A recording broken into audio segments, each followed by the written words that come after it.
Hi, everyone. I think I'm doing this right. So let me know in the comments if you can actually see and hear me. Yeah, it's live. Um, okay. Welcome to the House of Shadows and Ink. My name is Joe Mynhardt. For those that don't know me, hi, Rick, Jay, thank you. Chase. Um, Mexico, very cool. I'm in South Africa. Um, so, yes, like very different time zones. Thank you for joining.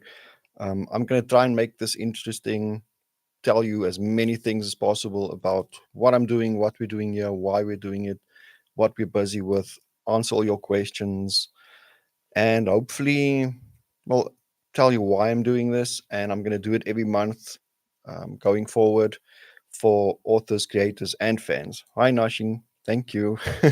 Okay, so my introduction, just quickly, is, and I'm sure most of you know me already, I've been doing this since 2008. I got into the industry, started writing 2012, started Crystal Lake Publishing in August. Believe it was August 10th. And then my goal was to get out of my day job, which I'm sure a lot of people can relate to. And thankfully, I wasn't a, dedicated, hardworking person before that. I was never this driven and passionate about something, and I just put my mind to so this is what I want to do. This is what I'm gonna do, and I sacrificed a bunch of stuff for it. And 2016, I quit my day job. It was the happiest moment of my life, but it was the longest year of my life because I knew I was counting down the days, kind of thing. And so 2018, Kaylee was born. I was a stay-at-home dad trying to work for 2 years. And then she went to like a little daycare thingy. And I went, well, back to publishing. And for those of you who have seen the photos, Crest Lake Publishing started in a little corner, actually in a, s- a narrow passage of towards the living room. And then I moved into the corner of the living room and expanded. And now we have our own office. Thank goodness. And we finally have our own home as well, just on the other side of the office. And where it used to be just me for many years, long days, I've I'm now surrounded by people. Not right now, but they'll be here tomorrow morning. Yaku on this side, Charlene over there, Cameron just opposite me. We're actually moving in a desk for him tomorrow, and in January we get another new guy, and then we've got amazing people abroad who are like also part of the team because I definitely can't do this alone, especially now with the House of Shadows and Ink, which we'll get to in a bit. So why am I doing this live thing? First of all, um, this is my social life. This is as social as you're going to get me. One of the sacrifices that I told you about is I I'm basically a vampire. I don't go out. I only go to family events. That is my social life. And hopefully they'll come here and then I don't even have to drive somewhere and come back late at night. And I want to do this live thing because I know there's a lot of people who want help who I tend to get a lot of the same questions. So why not just compile them all together throughout the month and come here with you and just share it with you? And of course, with the YouTube channel, the goal is to get monetized so that I can help, first of all, pay for the people who work here, but also to up our marketing budget for next year. Our main job is to publish books, and we are now doing board games and comic books as well. We've got a magazine, we've got imprints, we've got new divisions, and they all have their own budgets. We're open for submissions now. We're looking for great stories, and I'm going to talk about that in a while also. And all of that, unfortunately, needs money. So, as the founder, CEO, whatever of Chris Lake Publishing and Memento Mori Inc., and what else we got? We've got Torrid Waters, we've got Crystal Cove for a young adult, we've got Chris Lake Kids, we've got our the Eddie Poe Show YouTube channel for kids, we've got Sinister Smile Press, I'm sure I'm forgetting something. Yes, sinister. There's so many things going on here. This is what I do full time every day. And even when I'm not here, my mind doesn't switch off. It's always going. And hopefully, I can do this for a very, very long time. So now the goal is to, we already have 1,000 followers. We need 4,000 watch hours. And we're doing about 15 hours a day. So if I can keep working on that, I'm sure we'll get there by the end of the year. So fingers crossed. But the main goal is to help. That has always been a big part of what I do. I used to be a teacher, so I think it's just part of who I am. And it's the most hated saying is, that one, if you can't do, you teach kind of thing. And I know there's some truth to that, but I would also say teachers have this uncanny ability to teach people and then they become better than the teacher. And I had that from a young age. I taught martial arts, I taught people how to play chess, and they all became better than I did. So even the guitar standing there in the back, and now with writing as well. And I do have more of like a business acumen, business sense. I got that from my dad, I'm pretty sure. So whatever I can teach, I'm gonna decipher it, break it down into a million pieces, and teach that to people. That's why not? So, I mean, people were helpful to me and they helped me get out of my day job into something that I really, really like. So, how did I not know that you did martial arts? I had to stop when I got my black belt at age 15, 16. Oh, back then you couldn't get your black belt yet before 18. So I had to stop at junior black and I had to wait like 4 or 5 years and I got injured and I tried going back later on and I just coached, um, took a nationals team or team to the nationals as their coach, but never. And then already I just started paying more attention to people who I could help instead of myself. So it basically ended there. And now I'm just badly out of shape. But I've been telling my baby girl Kaylee since her birth that, and everyone around us, so they can't complain. When she turns 7, I'm going to start training her, self defense, all that stuff. So I actually need to get in shape before the end of the year because her birthday is in December. So we'll see. Um, and then, okay, the House of Shadows and Ink. This is the perfect online community for mostly creators, but I know if you're also a creator of things that are dark, scary, weird, supernatural, speculative, um, there's so many names for it. But if you are a fan of those, or if you're a creator of those things, you're most likely, hopefully, thankfully, also a fan of it. So that's what we're going to do here. So yes, I know there's a lot of YouTube channels that focus on horror, especially movies. That's why we're not just horror, we are anything in the realm of just I say cool, but I know it's needs to be more defined into scary, weird, wonderful, fantastical. So dark fantasy, dark fiction, thrillers, horror, suspense, noir, detective, comic books, board games, actual games, books, audiobooks, non-fiction, on writing, we'll probably have a true crime thing eventually as well. I already know people who are interested in doing that. I'm going to get musicians on here to talk about songwriting and teach songwriting, especially on our kids' channel. We're going to bring in music. We're going to talk to songwriters, and the puppets on the show are actually going to interview them. So if you have kids or you know of any kids who like reading or actually need some reading in their lives, show them the Eddie Poe show. It's fun, it's funny, but there is a goal of teaching them about imagination and books. And they're actually going to travel inside books and go on these adventures and they're going to learn life skills. You see, and I'm bringing in the teaching stuff again. It just comes naturally. And I've got people working with me on that. We write the episodes ourselves, we record it right here in the office. We have a little YouTube corner over here. Let's see. Um, Martial arts is very cool, always has been. Bruce Lee was my hero as a youngster, and of course, Stan Lee there in the back. That's why my daughter's name is Kaylee. So now you know. What do you think is a good marketing strategy?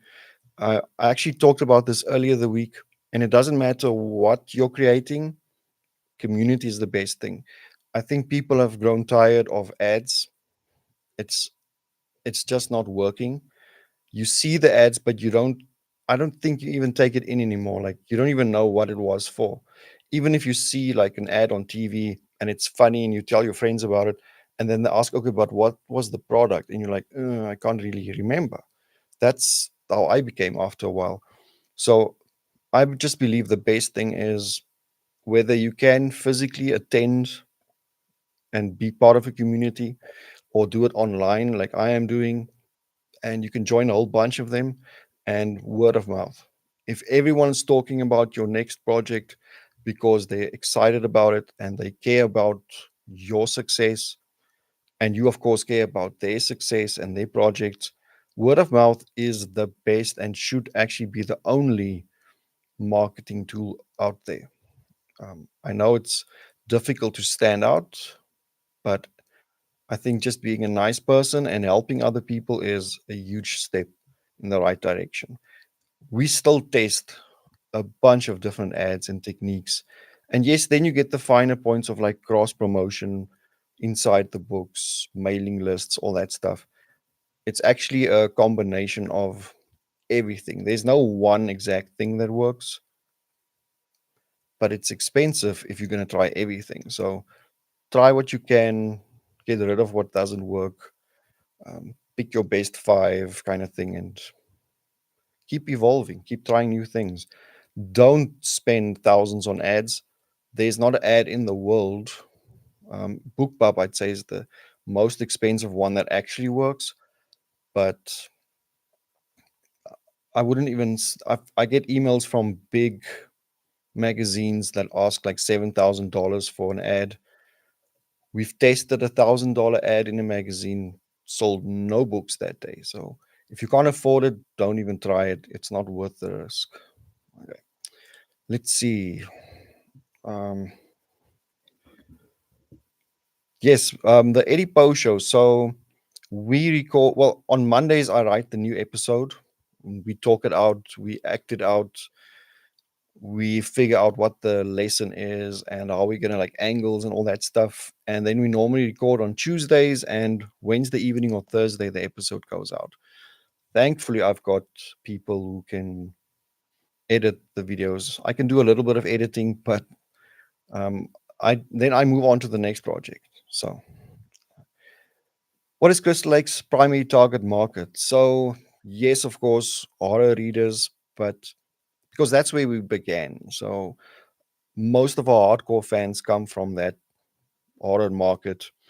That's also the fans that I know the best. But we did eventually move to suspense thrillers. I like a good, a murder, but there needs to be like some sort of supernatural element to it. Our first epic fantasy books coming out in December. So, Lord of the Rings, which you see there. We've If it's a good story, we're going to publish it. But we normally tell the author we don't actually have a market. Like we're not the best, let's say, detective thriller market publisher at the moment. But if they're willing to go on the ride with us, we're going to do the best that we can and hopefully grow that market over time. So we're always researching, we're always building our reviewers lists and influencers and finding new fans, and a lot of horror readers also like detective thrillers and supernatural stuff and a bit of dark fantasy and so on. Um, Interviews and podcasts, yes, um, to a point if they are popular. But I think the main thing is when you do have a book launch coming up, the more stuff you can share with people instead of just saying, buy my book, the more you remind them that something's happening. So they see an interview, they see a new review, then you post about your new book, then you post a review, then there's another interview link. the more they see it, the more interested they're going to get. So even if they don't go and watch the interview, they're still reminded of, oh, yes, this person is an author. I'll look at all the buzz that's going on. Maybe I'm missing out. So that does work. Ads haven't helped me much, so I'm changing things up. But there are some, for instance, right now I'm rather running ads to get people off Facebook towards YouTube, um, to grow this channel. And then I'd rather post videos about books going on sale here on the channel, but we also post it on the normal sites, Facebook, X, Twitter, whatever, Blue Sky, TikTok, Instagram, whatever else. And we have several Facebook pages and a newsletter and so on. Instead of just an ad for one book, but what you can do is, let's say, a month before the book comes out or whatever your project is, do a Facebook awareness ad where you just say, this project is happening within 1 month. It's going to be on Amazon, whatever. You don't even need a link yet. People just need to see it and they need to know it's coming. Um, Maybe just a newsletter or Facebook page where they can sign up. And those are pretty much cheap ads. You're not going to spend hundreds of dollars on it. You can actually budget it to about $30 a month, $50, depending on the reach you want. Um, I have a difficult time with the grammar. Okay. Um, English is not my first language. So just to get that through. So don't worry if you have grammar issues, if you have whatever issues, you can work on it. Um, are there grammar programs out there that on AI? There were a bunch, but a lot of them have now taken, like, brought AI in, but you can switch it off. So go check out, I believe it's Grammarly was the one, and there's, if anyone can remember the names, please put it in the comments. But there are a whole bunch of them. Just go on YouTube, research, and find out how you can switch them off. Um, Grammarly is great, but it might be all AI. Still catches a lot of stuff. For now, when you're writing, don't even worry about grammar. You can do that in your like second or third draft. Pro Writing Aid is another good one. Just check before I miss any questions. So don't even worry about grammar the first time around. Just get that wonderful story down. One thing I love about Crystal Lake is the story you publish is always great. Genre almost doesn't matter. I agree. I know if it's a Crystal Lake logo on it, it's going to be great. Yes, that's like that's where branding comes in. And that's also a big part of my job. And I actually feel lately that it's not slipping, I but I don't want, like, full control. I have to rely on other people as well. But if in a perfect world, I'd be the final person reading every book before it goes out. But that is just not possible. I work all day, every day, and that just wouldn't be possible. But quality is more important, of course, than quantity. So we'll find the right balance eventually. For grammar issues, I recommend reading sections of your reading out loud. Oh, that is so important. Sometimes that can help identify or clunky sentences when you start to stumble over something. I'm doing a short story workshop now where once the story is done, we actually do a one-on-one Zoom and the authors read me their stories while I live edit. Um, so do that with someone and then have them read it back to you. You're gonna make so many notes. Print your story out, take a red pen, and just start scratching.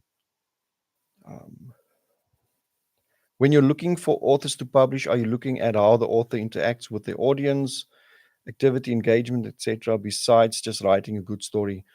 It does make a difference, especially if, let's say, we've got 5 books that I'm considering and I can only take one or two, and there's no real differences between the books. I'm stuck. Now I start looking at how dedicated does this author look? Like, how hard are they working? How much research are they doing in like the author career? Do they have a mailing list? Do they have social media? Do they do interviews and stuff? Do they interact with other authors? Do they have a good reputation? Then those things start making a difference, definitely. Um, Even if I don't like really think about it, it's gonna make a difference in my mind with who can I work the best, who's gonna work with us.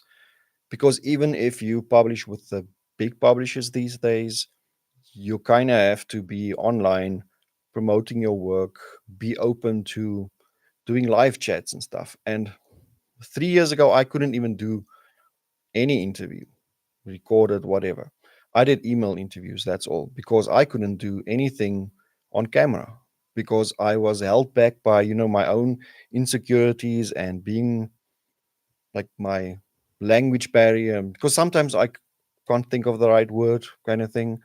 Or I learned English through reading. So sometimes I might actually mispronounce something because I eventually would have learned that word like watching a movie, and then I'm like, oh, that's how you pronounce that word. But it actually came from reading. Um, can you discuss time management strategies for creators who are working on novels, etc., and also on YouTube? Okay, so whatever your time is that you're going to do something, stick to that same time every day, every week. So let's say every Monday you write, every Tuesday you edit or you create YouTube movies, every Wednesday you write again, Thursdays you work on something else. Or you write 20 minutes every day and you edit 10 minutes every day and you do videos half an hour. For me, it's I come into work and I work until I physically cannot work any longer. Then I take a quick break and then I come back. But I mean, I know that's not possible for everyone. You just need to find out what works for you, what you can do, and how you can push yourself a little bit. Always push yourself, just not too far. Because I've had days where I pushed myself too far, and then the next day I have no creative juices left. Like feel tired, I can't concentrate, and I'm actually sore from sitting so long. And then I'm like, was it worth it? If I just worked half the speed yesterday and half the speed today, I would have done the same amount of work, probably more. So find that nice balance. Let's see. Yes, reading out loud helps a lot. Um, it's usually the final thing that I do. Now I agree with that. Um, how do you know when you're finished writing a book? Okay. I actually said this yesterday in a meeting. You need to know what your process is when your book is done. So, and then you make basically a set of rules for yourself. I'm going to go through this 3 times, or I'm going to give myself 2 weeks and I'm done. After that time is over, I don't do anything else. So maybe your process is you go through it once, for story, plot, whatever. You go a second time for line edits like grammar, spelling, word choice. Then I send it to beta readers. And when I get it back, I'm not going to make changes just based on what one person said. But if I start seeing a pattern and everyone's pointing to the same problem or character or scene, then I'll consider changing it, fixing it, whatever. And then you update your book according to your beta readers, and then you can give it to maybe one more person, a proofreader, and then you're done. So you need to stick to that. And anything else that needs to change after that, you're most likely going to get some feedback from an editor or publisher. It's time to now move on to the next project. So, um, you've published quite a lot of authors with varying success. What has been the key for those who have really reached the next level? Social media, physical events, and just creative problem solving. And we sometimes do that together, and we just chat like, what can we do now? How can we experiment? Are we going to do a sale? A sale on its own doesn't work. So what else can we do? And then we just try all these different things. And then I'll think of another strategy we did with another book and we try that. So it's always just what else can we do? Where can we get more reviews? Are we going to update the description? Try different categories and keywords. Um, I've got quite a few books at the moment where we're doing slight changes to the covers, updating the descriptions. We do a complete change of well, you shouldn't change all three categories, maybe just one, and then run an ad. And then focus that ad on a specific target market. And then you can change your categories again in 3 months when you run another ad and you target a different audience until you find that perfect ad or perfect target market and something just clicks. All you can do is basically get people to start talking about the book. Let's see. I also suggest oddly. Oh, The Elements of Style. Yes, I love that book. I am greatly enjoying your short story workshop. Thank you, George. Oh, Celeste. How long were you just writing before moving into publishing? 2008 to 2012. I had 65 short stories published, and I realized I needed to get out of my day job. And I thought, what am I going to do? What are my skills? And today I actually help people with this. Like, we figure out what your skills are and how you can apply that to your writing and your like making money and get you out of your full-time job. Well, get you to a career of working from home. And I've actually helped quite a few authors do that because I know that's a goal for a lot of people. And you're not going to do that by just writing. Eventually, hopefully, but you need to apply your other skills as well, whether it's art, book cover design, interior, layout stuff, um, whatever, online speaking, motivational stuff, teaching online. Um, yes, and I've lost track of the question. Yes. So, and that's why during that, like writing the short stories, and I realized I needed to put it all in together in a book. So I published my own short story collection, and I learned a lot from that. And I actually had to register a company name because I'm in South Africa. Otherwise, the IRS would have taken an extra 30% of the Amazon royalties. So I lost 60% royalties. So I needed a name. So I registered Crystal Lake Publishing. And I learned from a bunch of mistakes I did with that book so that when I decided, like, man, I really enjoy the publishing side, I like working with the authors, I like working with artists, I like promoting the book, let's do an anthology. And that's where For the Night is Dark came in. And I've gone on to publish collections and novels by pretty much every author who was in that book back in 2013. So yes, that was just an amazing journey. Um, I Joe Jay in Homer, Alaska. Nice. From your perspective, which is more important, good plot or good characters or good storytelling?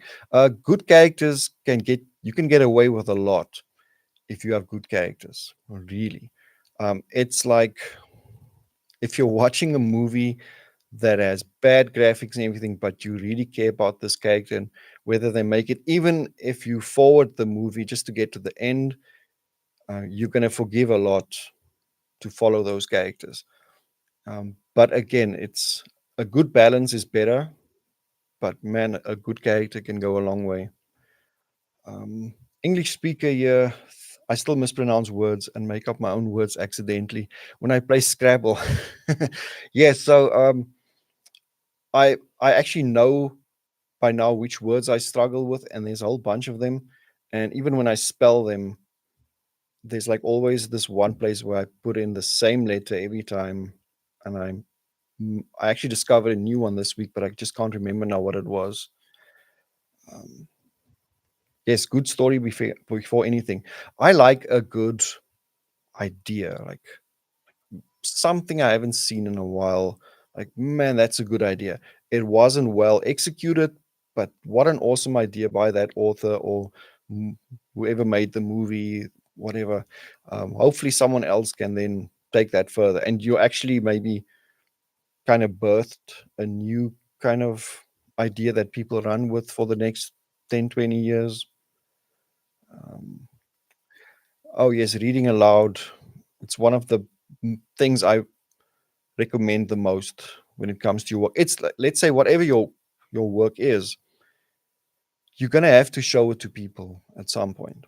Um, Early access kind of thing. Let people see it, a sculpture, a song, run it by them, test it out first. And I also said this earlier this week.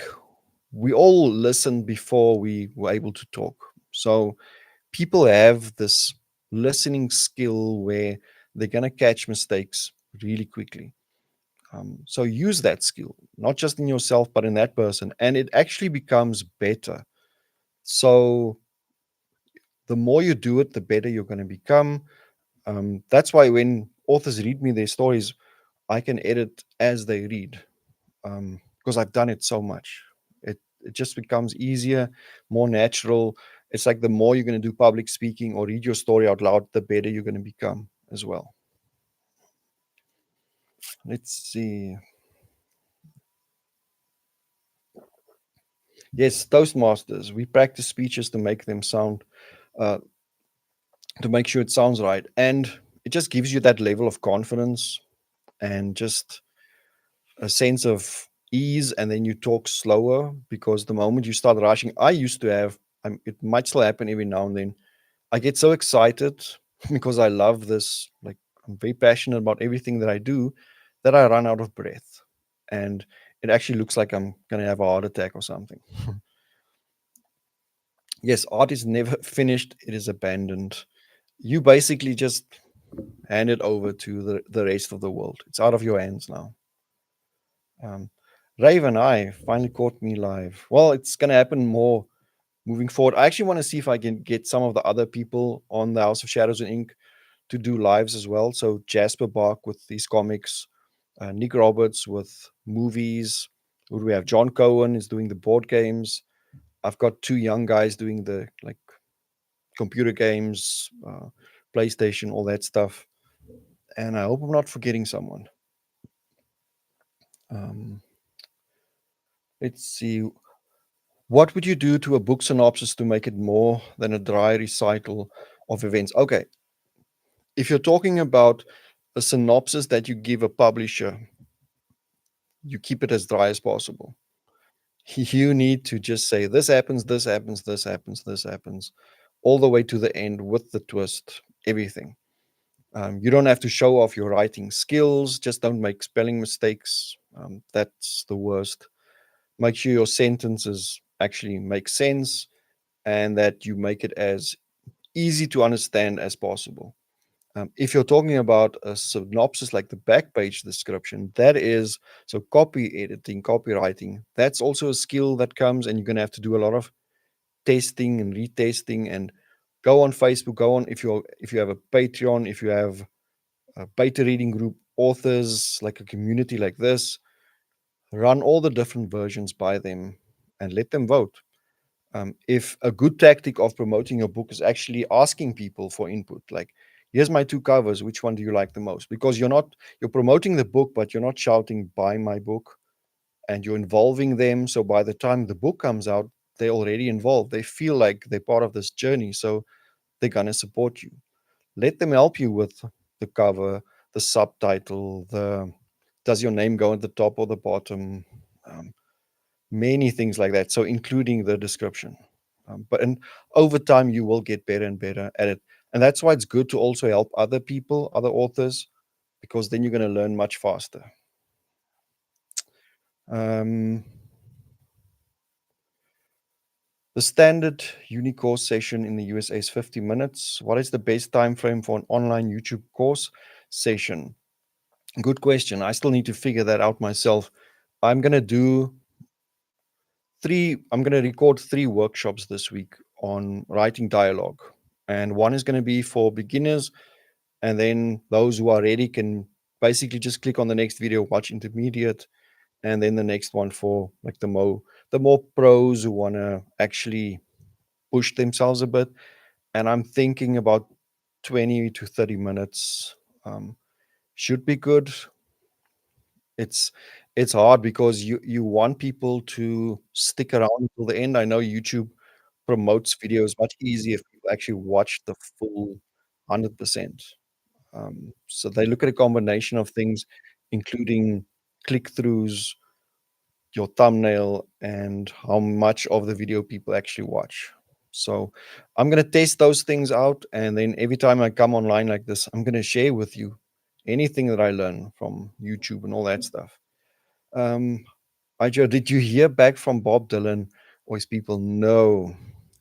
Okay, so for those who don't know, Bob Dylan tweeted last year about this time that he was looking for Christlake Publishing at the Frankfurt Book Festival because he saw now there were people there representing our books. So I think that's where he saw our books and he saw um, what was that book? Now I'm forgetting. He saw one of our it's an old reprint of a classic public domain story. But anyway, and he said that's like one of his favorite books. He was looking for us in the hotel to see if we would like to publish some of his short stories. Now, I take it that means dark fiction, because I know, and I did some research, he still owes some stories to another publisher, but it is like real life events kind of stuff. So I'm just hoping if he has stories that someone gets it, someone publishes it before. I mean, he's an old guy already. What if something happens and we never see those stories? So anyway, we contacted a lot of different people, sources, and yes, we did get in touch with his team, his lawyers, his agents, his like a bunch of people. And but no, we haven't heard back, unfortunately. As long as someone publishes it, I'm happy. Um, Man, it's bothering me now that I can't remember the name of the book. Um, but I will eventually. On pronunciation, sometimes there's a perfect word for the story, the sentence, but I can't pronounce it. So I either avoid that section for readings. Is changing the word just for live reading okay? Yes, that is definitely okay. Because you don't need an extra reason to stress going into a live reading. Um, and the more you start worrying about the work, the more likely you're going to mispronounce it. We've had some really funny, the Great God Pan, thank you, Nashing. We've had some very funny moments in our recordings here when we record YouTube videos and shorts and stuff where someone would mispronounce a word and then we tell them, no, it's this. And eventually we start getting confused because the more we focus on it, the more like we start getting it wrong. Um, Opening lines, what do you think is the best hook? Emotional, startling, weird, scary. Okay, you either need to establish character and setting as quickly as possible, but also the mood, the genre, the theme of the story. But what I would say is you need to make a promise in that opening line of what kind of story you're going to read. And of course, you need to deliver. But if you can bring in across a sense of eeriness that something feels off and weird here, because we don't want to just meet a character and then like, okay, well, I hope something's going to happen. If you can introduce us to a character in a world that feels slightly off, we know something is going to happen. So you're making a promise for us, especially about what genre the story is or what kind of story it's going to be. And then you just deliver. And then there's that old bookend thing where in the end you kind of refer back to that first sentence or paragraph. For example, and I had one earlier this week where someone mentioned a smell. The Let's say it's a ghost or something, and they add a lavender smell. And at the end of the story, when they thought the day was saved, the smell came back or whatever. It's not the best example I can think of now, but yes, something like that. Um, I used to do the same thing. Public speaking class in college was a mess. Theater made me better speaking in front of people, and now teaching it took me a long time to get better with it. Yes, when I realized the next step in the evolution of Crystal Lake and my own skills was I needed to step up and be like the face of the company kind of thing. So I need to get over my issue of public speaking. And I've done public speaking as a teacher. I mean, classes didn't bother me, like 40 kids, whatever. I would do assembly where there's like 700 kids. That was bad. Like I really struggled. I'd be sweating and all kinds of stuff, but I still did it. What helped me was 2 years ago, May, March, whatever, I did a workshop and I did over 60 Zoom sessions. So I had like 2 or 3 meetings every day, one on one. And I just like, what's the word, shock therapy myself, doing that thing every day until I just became numb to it. So, exposure therapy. If there's something you need to get over, just do it for a full month. And after that, it's never going to bother you again. Um, I knew I messed up my submission somehow. I sent mine in as the back matter. Well, okay. Yes, I will talk about submissions in a little bit.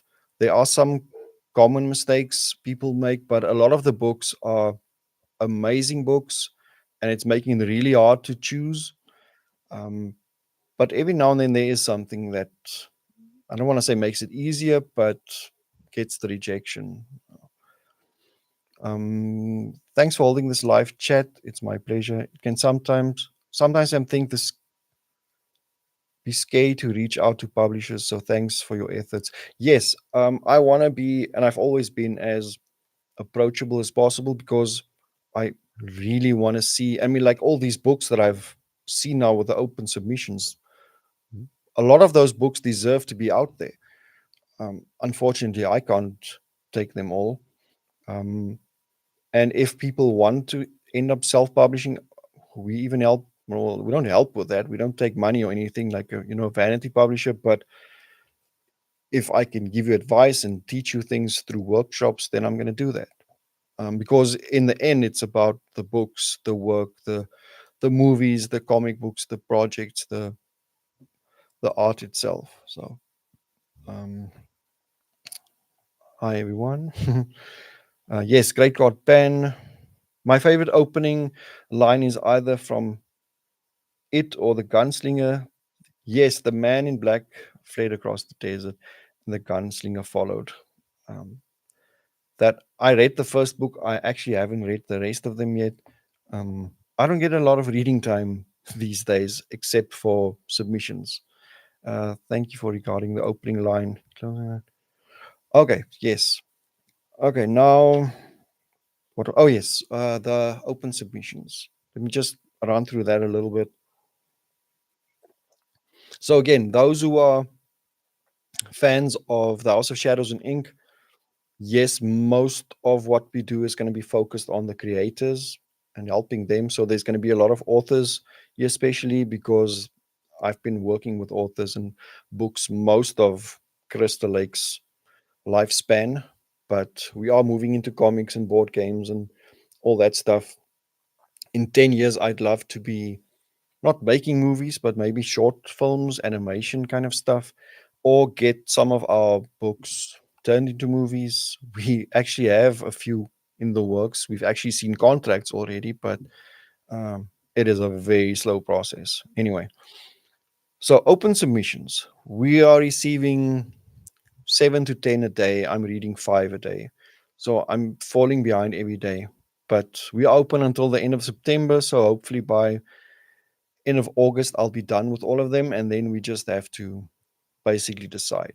We have sent out a few contracts already, and we have a few books on the yes, but also maybe list. So they're waiting there to see what happens. Because let's say I've got 5 books over there that I want to accept, but now another 5 amazing books come through, and I have to decide. Because if we take too many, it's going to mean a smaller budget for each book, um, more book releases close together, because I can't accept a book now and it only comes out in like end of 2027, 28.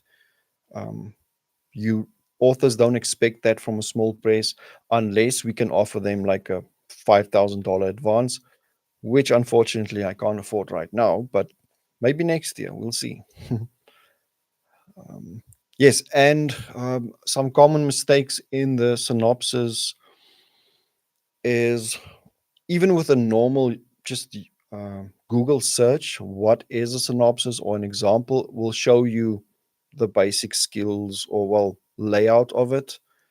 It is not the back page synopsis of your book. You don't have to say or end with a question like, "Are they going to survive?" I need to know if they're going to survive. See it as you're writing a one-page description, like action for action kind of thing. Not really action for action. Let's say scene for scene. What's going to happen? Who's going to die? Who's going to survive? What's the twist? How does it end?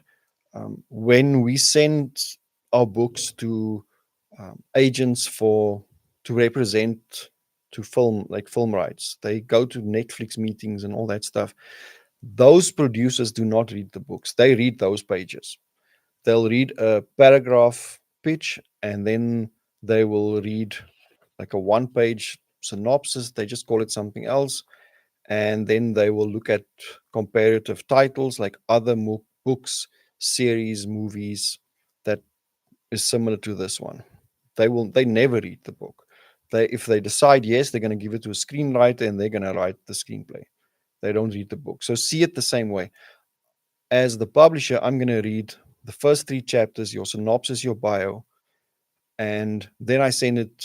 If it makes it past me, then it goes to the slush pile readers and our editor in chief, and then I work off their feedback, and then I look at how marketable is this book, is it the right time, can I work with this author, what have they done before, how hard are they like investing in their career at the moment, and then I'll make the final decision again. So, and then of course bio. It's not like that's going to make a difference, but you don't have to write like 2 pages of your life story kind of thing, unless there's something that applies to the book, like psychological terror or anxiety, history of violence, stuff like that, your day job. Um, but definitely also include your any writing experience, publishing experience, marketing, anything, like any skills that can be applied either to the actual book that you wrote or to promoting the book, because that's going to get my head spinning like, oh, okay, so this is something I can use. This person can do, they're open to public speaking, we can do a lot of interviews and guest appearances and all that kind of stuff.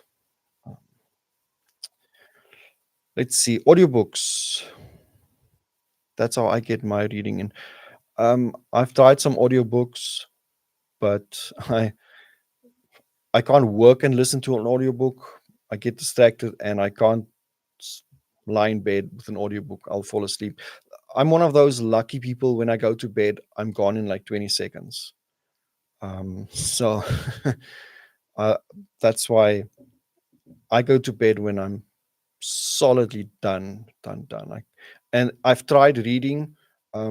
I think because of all the screen time every day, my eyes are just blurry and I can't even read on the page. I stop working when I can't focus on the screen anymore. So let's see. Thanks, Jules. Like looking forward to it. So give spoilers when submitting to. Yes, you do. You definitely give spoilers. If there's a big, let's say there's a big scene that you describe in your synopsis, and I read the first 2 or 3 chapters, I can basically get a sense of, are you going to be able to pull it off? If I'm not 100% convinced and we ask for the full manuscript, I'm going to go look for that scene or that chapter, or I'm just going to send it to our editor in chief and tell her that pay especially special attention to that scene. I want to see if the author was able to pull it off because it's a difficult thing. But if they were able to do it, that's a huge win because I know what kind of scenes the readers are really going to enjoy and what they're going to talk about when they're done reading it. So, yes, it's awesome having a great story, but we also need to figure out if you can pull it off.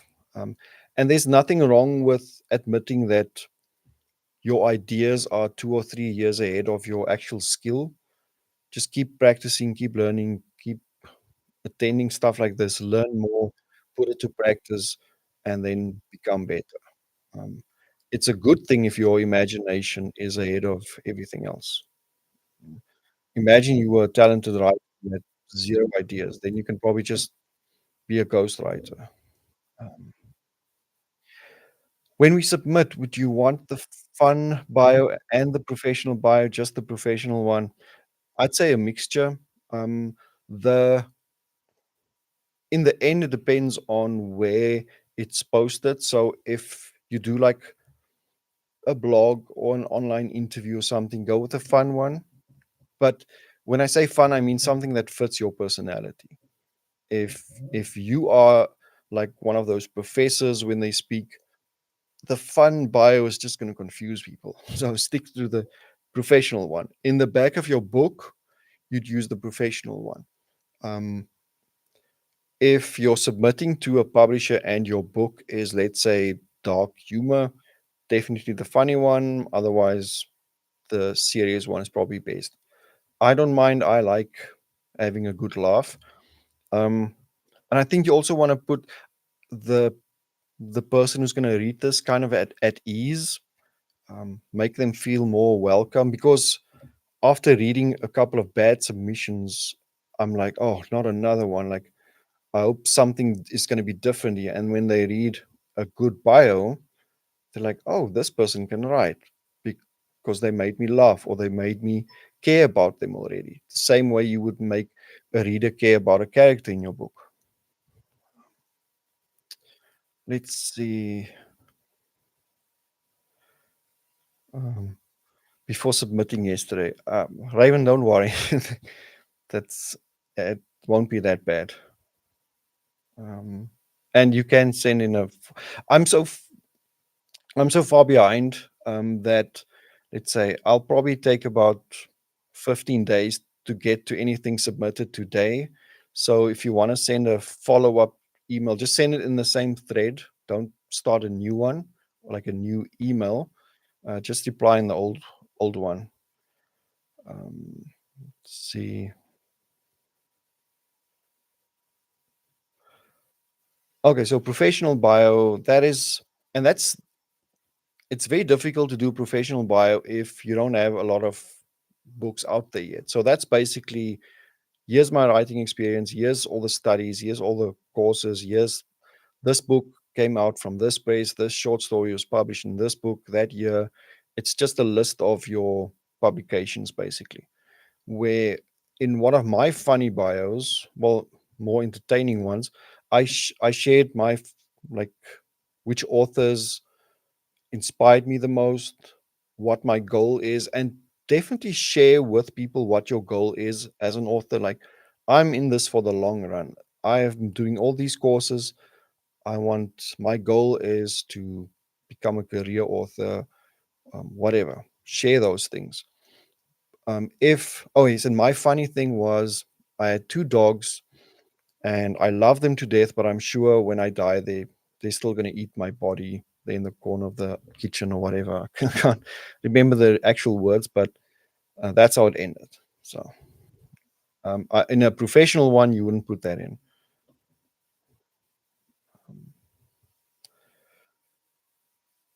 My bio is probably one of the shortest you will ever see. That is fine, nothing wrong with that. And if you submit a book and it is your first book, there's nothing wrong with saying it's your first one. We've published many first time authors, and sometimes those books do really well. I mean, there's even a category, an awards category for first time novels. So um, I can resubmit. Yes, just again in the same email. Like Don't start a new one, because then I'm gonna lose track, or I'm gonna look at that last or the first one and not even know there's a new one. Um, Thanks, Jules. Curious about how many submissions you deal with. I haven't actually added them up, but if I can roughly, let's say 31 days, let's see. There's probably about 250 at the moment that I've gone through. We normally get about 700 in like a submissions period. So, and then we choose like 5 books. This time we might take more because we have the imprints. So Torrid Waters and Sinister Smile Press will take the more like hardcore stuff, like gore and serious things, where Crystal Lake is more the psychological, suspense, literary, those kinds of things. We've got the young adult books, which is more fantasy, bit of sci-fi orientated, and we're not open for the kids one yet because we're actually fully booked on projects there already until the end of next year.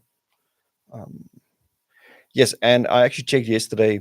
As we stand right now, we are fully booked up to August of next year. So anything we accept now is going to be for basically the end of next year and early 2027. Ah, no problem, Robert. That's Thanks for being here. I'm gonna basically stay here until you're all done, or I don't know. Maybe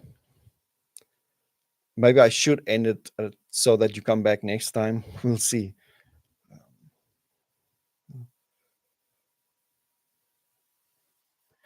I panic having 7 arcs in that amount of time.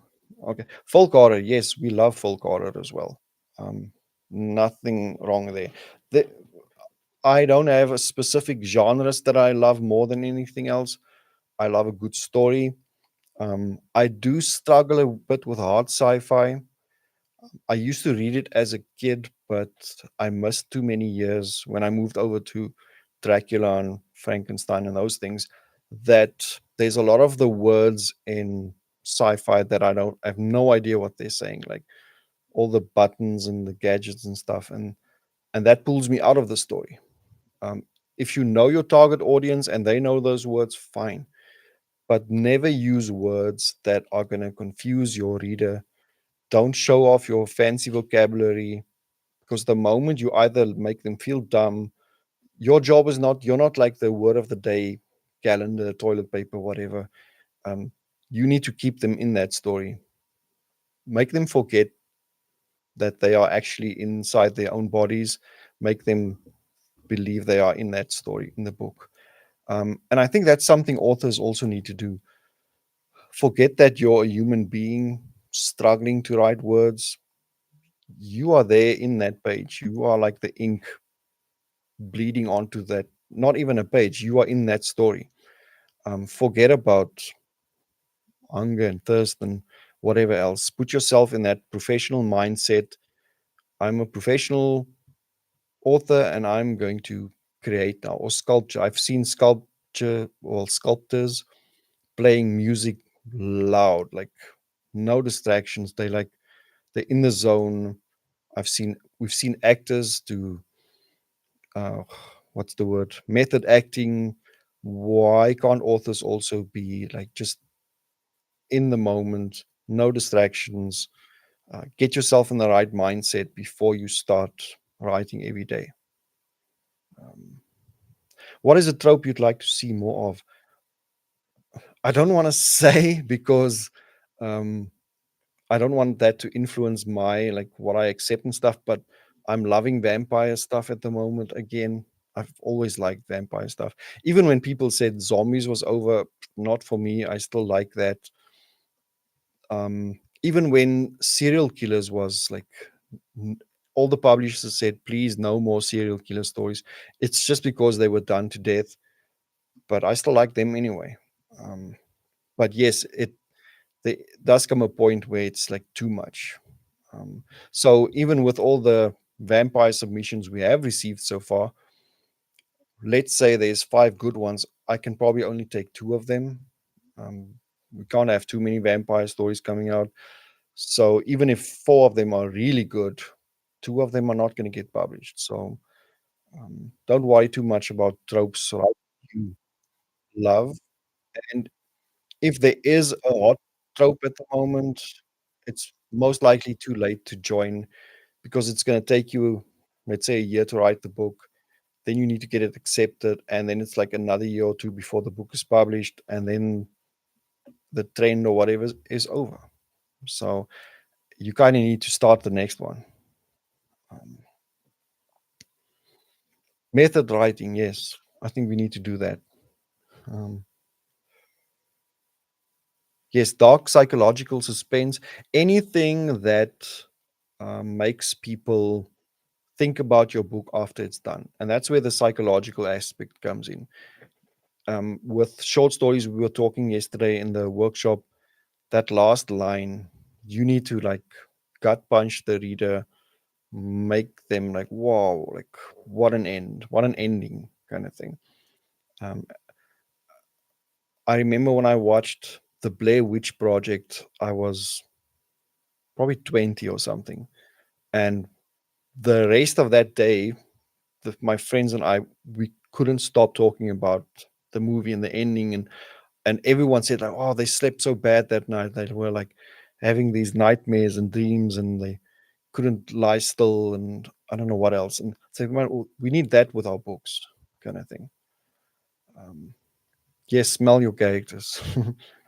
um, I tried my hand at extreme horror. I did okay, but it put me into deep of it. Yes, a deep depression. Okay, so I'm not going to name this author. I know an author who writes extremely dark, very depressing horror, and he's only written two books, and every time he basically comes close to like suicidal thoughts and stuff.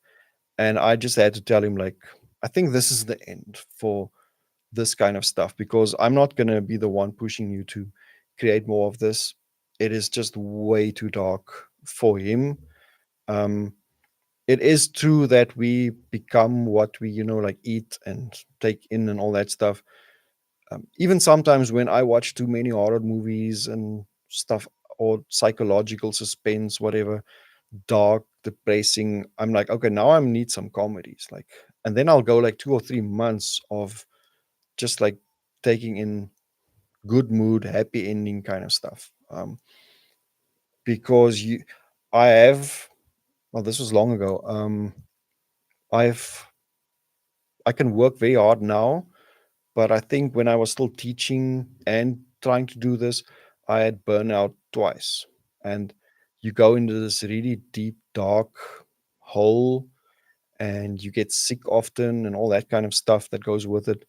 And that is very difficult to get out of. So if you write yourself into a hole like that, you need to know how to handle it. Like you go in and you need to step out of the hole that same day.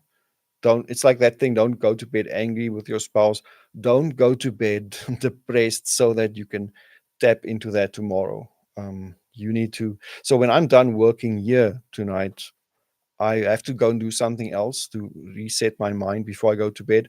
Otherwise, my brain is just going to keep running, thinking of work. I think it's the same thing. When you're done writing, you need like a palate cleanser, and you need to figure out what that is for you. Um, let's see.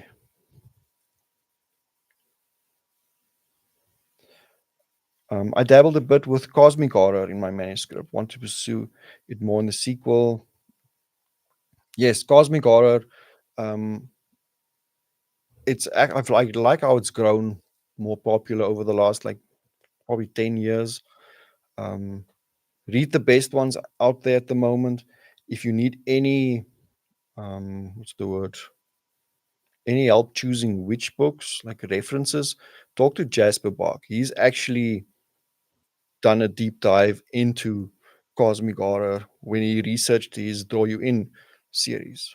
Um, read that series. But yes, chat with him. He's also very open to helping people, authors, creators, etc. I'm the same with horror. I think it's good to take breaks. I like to watch Jim Henson, fantasy, the whole myriad of things to help reset the brain and then come back. Um, Jim Henson, have you checked the his biography movie thingy? That was very cool. I'm actually gonna get I'm forgetting the lady's name now. We're gonna do our first bio is gonna be of her, and she used to work with Jim Henson for I think 10 years, and then she moved on to Pixar and Disney and all those places. And she's retired now, but she's busier than ever. She worked on the original Ghostbusters movie. She is a like a puppeteer, set designer. She's designed sets for Disney World. Like they actually fly her to the different Disney worlds, Disneylands, whatever, to make sure the set is as it should be in the movie or as it is in the movie. And I want to interview her. I'm going to get her on my mastermind group. Our puppets are going to interview her. And I know she also has, she struggled with bullying a lot. So she has her own show and project where she teaches kids how to make their own puppets to be a friend. The only friend she used to have when she was being bullied was a puppet that she made for herself.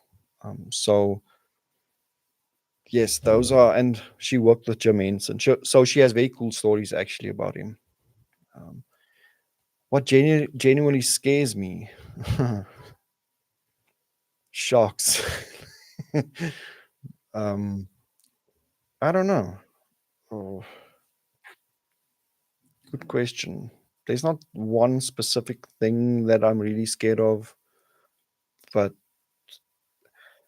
if I'm in the water and I can't see the bottom, because I think anyone with like a very cool imagination, we just see the worst things in there. Like even when I was like a teenager, I couldn't close my eyes in a swimming pool because there would be a shark in there with me, guaranteed.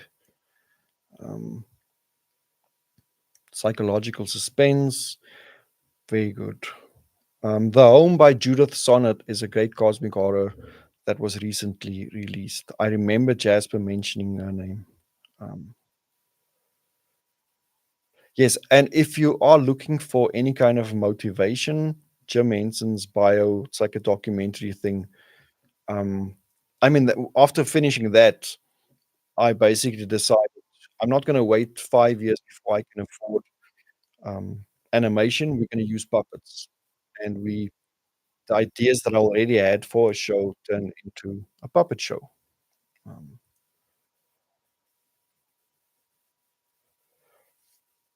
yes, very good human being. I suck at names. Sorry about that. So that's why I struggle to recommend books and authors because I write everything down and I actually have to go look through my notes because I write everything down because I don't want to forget anyone.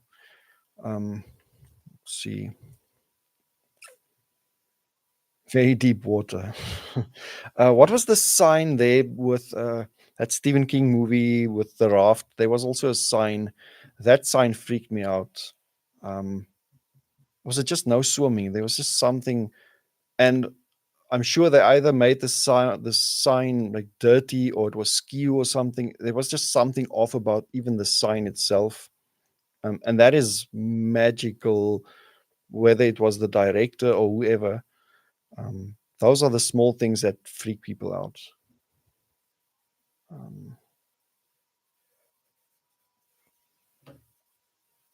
Names and faces. I remember faces very good. Even if I see some of my old students now, I immediately recognize the face. I'm like, you used to be in my class, or didn't you go to this school or whatever?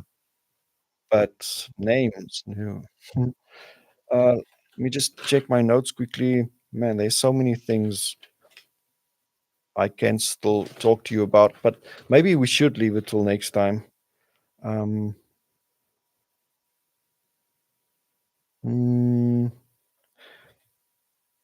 yes. So I do have some, if they are, and they are mostly authors here. Um, I'm gonna post some links for you. I hope this is gonna work. If come on.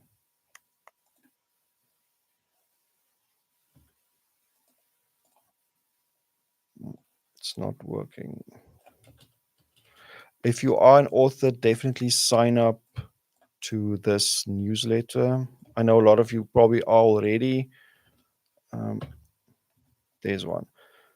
This way you don't, the Shadows and Ink Creators newsletter sign up. That way you don't miss any writer, creator news that I have.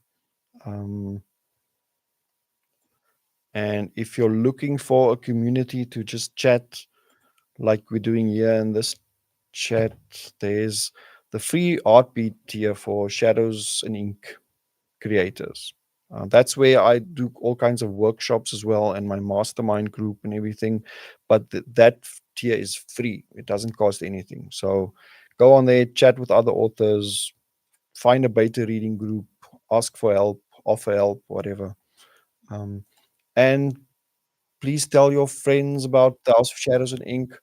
Again, this is for fans and creators of all this weird and wonderful, scary, dark stuff that we love. Not just horror, not just extreme, not only movies or only books, everything. So I'm gonna look for, and if you know of people like artists, um, I know you don't really get scary songwriters unless it's metal or something. I like metal, by the way. Iron Maiden is my favorite band, but creative people who are not scared of dabbling in the weird fiction, the stuff that keeps us awake. Thanks, Raven, for signing up. Okay, so this video will be recorded and kept on YouTube. So if there's any people who you knew wanted to attend and they couldn't, just share the link with them. I'm really trying to get our hours up on the YouTube channel. I'm I need to keep my staff motivated when they make all these videos and spend hours every day editing and showing them like, look, it's making a difference. Um, and oh yes, and for those who missed the beginning, you can also watch the beginning. Maiden. I actually saw Iron Maiden when they were in South Africa, 2016, I think. That was amazing. Um, yes, and the idea as well is um, as more and more doors open up and I can get to bigger names, whether it's actors, authors, screenwriters, movie directors, producers, because all of those people have a different kind of creativity than we do. They still see things in a different way, and we can learn from them. And maybe actually open up some doors of potential other avenues for some of you. Um, yes, I know about the Iron Maiden anthology. I almost thought of like getting back into writing for that, but I just don't have the time, so that's on me. Yeah. Well, I think that's it. Thank you. I was really like not scared. Maybe that's what I'm scared of. Scared of like no one showing up, and I just sit here and I wrote down a whole bunch of stuff that I would just like talk about for an hour, and then 5 people would watch or something. So thank you. I'll keep you posted and do this next month again. Okay. Thanks, everyone. Have a Sunday. Have a wonderful day and week ahead. And yes, if you're interested in that short story workshop thingy, I'm gonna no, not short story. Did I say dialogue? Yes, I'm gonna try and record that this week and have it up by Friday. All three of them, beginner, intermediate, pro, so that you can work through the whole thing in one shot. Okay. Thanks, everyone. Have a great day. Bye. It's a pleasure.